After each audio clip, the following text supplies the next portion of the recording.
Olá, alunos do sétimo ano, professor Esquilace aqui, tudo bem?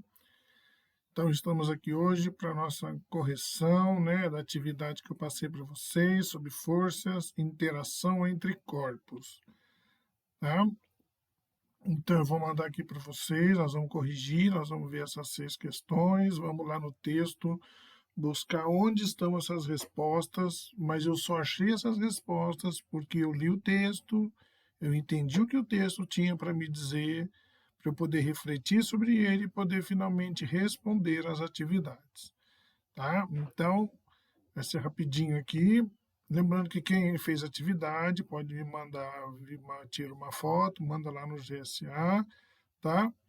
E eu queria que vocês também, essa é uma forma de eu saber quem é que está assistindo os vídeos, porque eu estou tendo uma participação pequena, e eu preciso saber quem é que está assistindo. Então, se você puder mandar um e-mail para mim, né, aqui no antoniojunior@educacau.pmrp.sp.gov.br, me dizendo que você está assistindo o vídeo e que vídeo que você está assistindo para eu poder controlar melhor. Tá bom? Então vamos lá, gente. Eu passei, vocês leram um texto, né? Esse texto aqui, a interação entre os corpos, já marquei as respostas, né? Porque eu li o texto, então fica mais fácil. Então a primeira pergunta, né? Sobre forças e interações entre corpos, está perguntando o que é força de contato e força de campo. E é para explicar cada um. Muito fácil, porque eu li o texto. Então vamos lá. Primeiro ali, está marcado em rosinha, né? Então a força, ela é uma grandeza resultante da interação entre corpos. Então, por exemplo, empurrar uma mesa ou apertar uma bola com a mão são exemplos de força de contato, né? Porque eu estou em contato com ela, eu estou mantendo um contato, então eu estou produzindo, alterando o movimento de um corpo ou até causando uma deformação nele, como é o caso da bola que você aperta, né? Agora, quando uma força ela se manifesta, né? Uma força ela pode se manifestar entre corpos que não estão em contato entre si por meio das forças chamadas forças de campo. Então, enquanto a força de contato é aquela força em que, através do contato, eu vou produzir ou alterar o movimento desse corpo, ou vou causar uma deformação nele, é o de contato, que inclusive está mostrando aqui as mulheres sentadas nessas bolas. Olha como elas estão amassadas. Já tá a força peso dessas mulheres sobre a bola ocasiona uma deformação nesse corpo aí que é a bola. E a força de campo é aquela que não tem o contato, por isso que não é força de contato. E no caso, ele está representando aqui, ó, o satélite, que fica girando em volta da Terra através de uma força, né? Assim como os planetas girando em torno do Sol e os satélites girando em torno dos planetas, que é o caso da nossa Lua. Entendeu?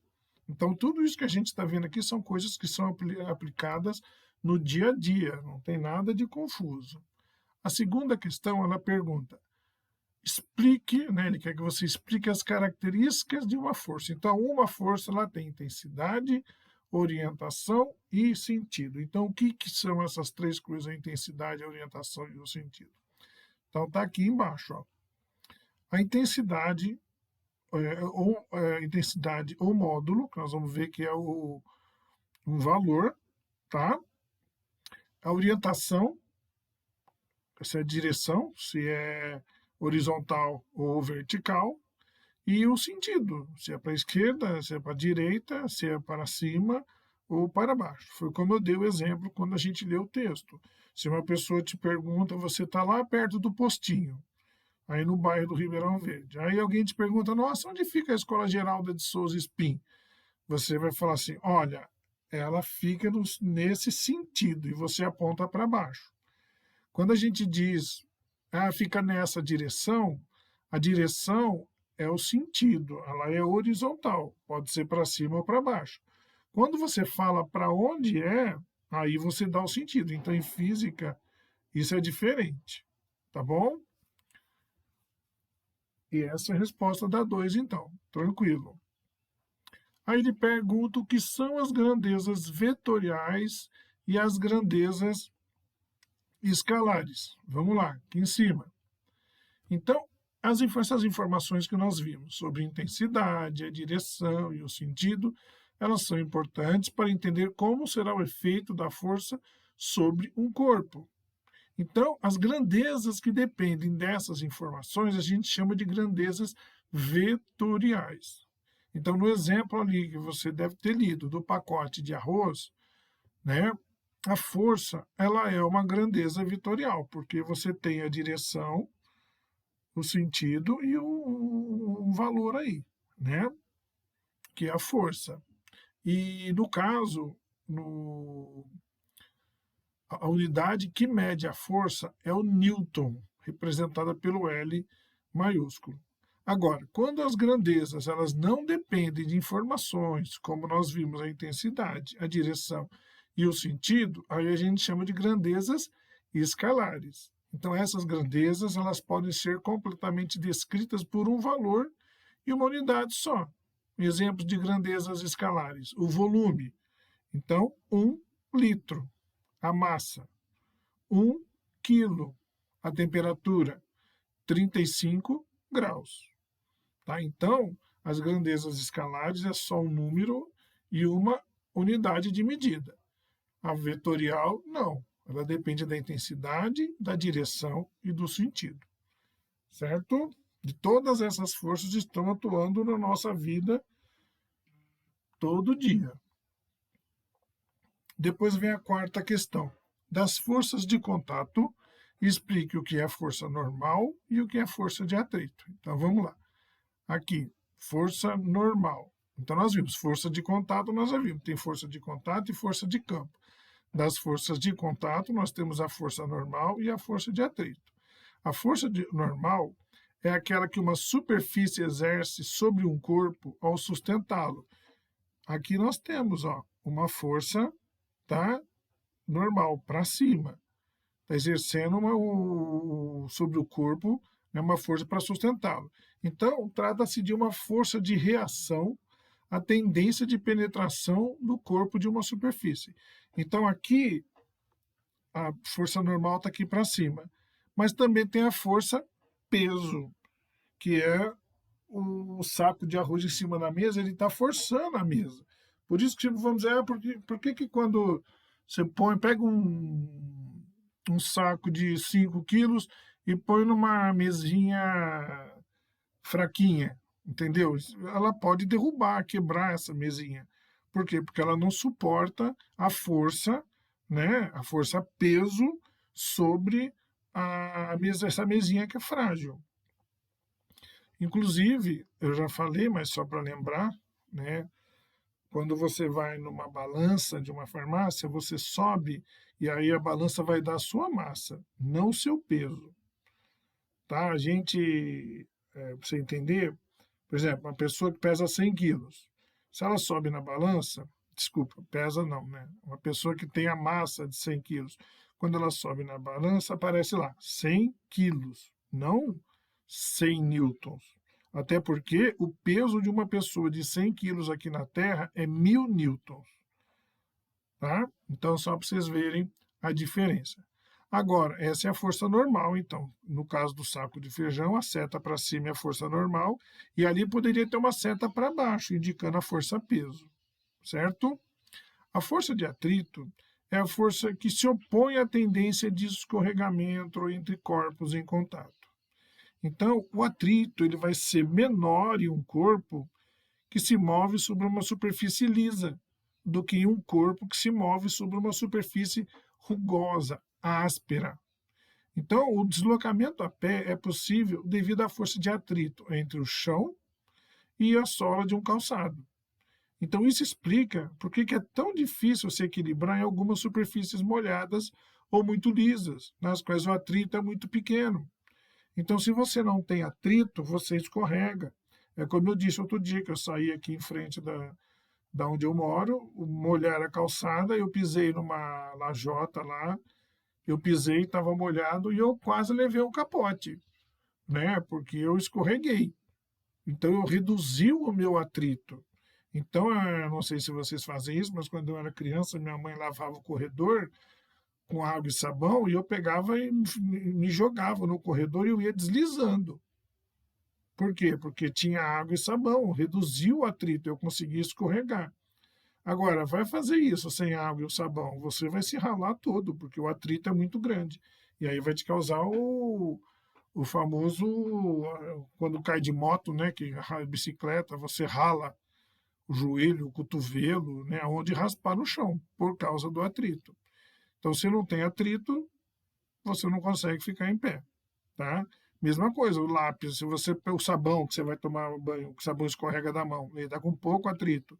Ah, por que, que o lápis fica na mão? Porque ele tem atrito.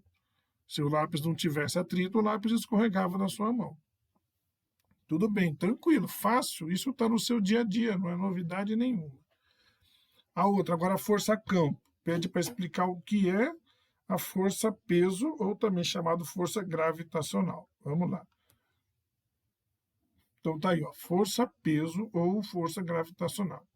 Então ele é a força com que todos os corpos, a Terra, a Lua, o Sol, o Urano, você, um grão de areia, a Via Láctea, o cometa Halley, quer dizer, todo o resto do universo, eles se atraem mutuamente, né, nessa força chamada força-peso ou força gravitacional. E a sua orientação é sempre para o centro da massa dos corpos.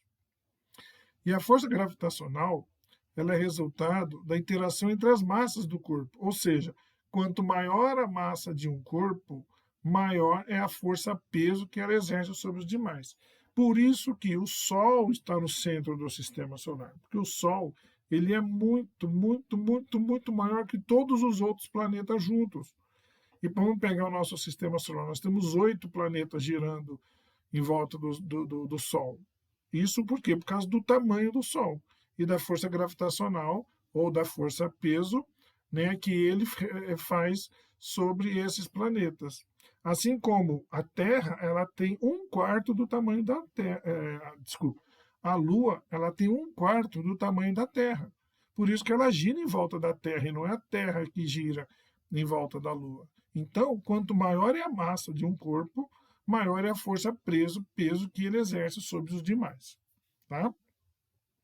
E por último, eu não vou nem voltar lá porque eu lembro a pergunta. Ela pergunta o que é a força resultante. Então, aqui nós temos aqui marcado. A força resultante ela é obtida pela soma vetorial de todas as forças que atuam sobre um corpo e apresenta o mesmo efeito que todas as demais juntas. Então, nós temos aqui, ó, esse livro está sendo puxado, um exemplo para você entender, caso não tenha entendido ainda o que é força resultante. Esse livro está sendo puxado, empurrado aí para a direita. Então, ó, presta atenção. Qual que é a intensidade? A força amarela, a intensidade é 4 newton, F1. E a força vermelha, o F2, é 3 newton. Essa é a intensidade. Qual que é o módulo? Qual que é a direção? Desculpa, esse é o módulo. Qual que é a direção? A direção é horizontal. Mas qual é o sentido? Da esquerda para a direita. Então, se os dois estão indo na mesma direção e no mesmo sentido, é só você somar as duas forças. 4 newtons com 3 newtons dá força resultante 7 newtons. Agora, aqui embaixo, ao contrário, você tem uma força empurrando o livro para o lado esquerdo e uma para o lado direito.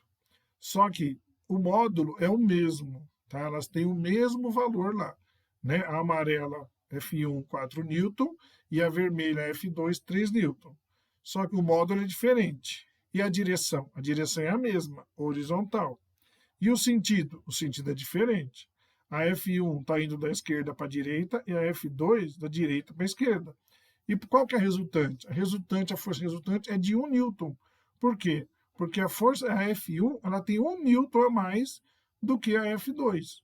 Se as duas valessem 3N cada uma, o livro não saía do lugar. Mas como tem uma força maior sendo exercida da esquerda para a direita, que é a F1, então ela vai andar com a força de 1 newton da esquerda para a direita.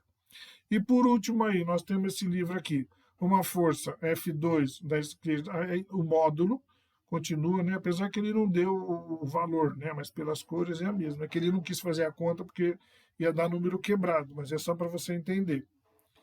O módulo ficaria o mesmo, 4 newton a F1 e a F2 valeria 3. Só que são direções diferentes. A F1 é na vertical e a F2 na horizontal. Só que a F1 é de baixo para cima e a F2 da esquerda para a direita. Então, qual é a resultante? Ó, eu coloco as duas juntos. E a resultante é aqui, ó, partindo daqui, essa é a força resultante. Isso aqui eu consigo fazer esse cálculo aí, se vocês já chegaram, sétimo ano, acho que vocês não estudaram ainda triângulo retângulo, porque aí você tem uma fórmula que você acha o valor da força resultante, tá? É isso, gente. Simples assim, tudo isso aplicado em nosso dia a dia, na nossa vida. Eu não estou ensinando coisa para tirar nota, eu estou ensinando coisas que vocês às vezes já sabiam que existia, só não sabia que tinha nome, tá bom? Então é isso, gente. Eu espero que vocês tenham gostado e até a próxima aula. Um abração para vocês. Até.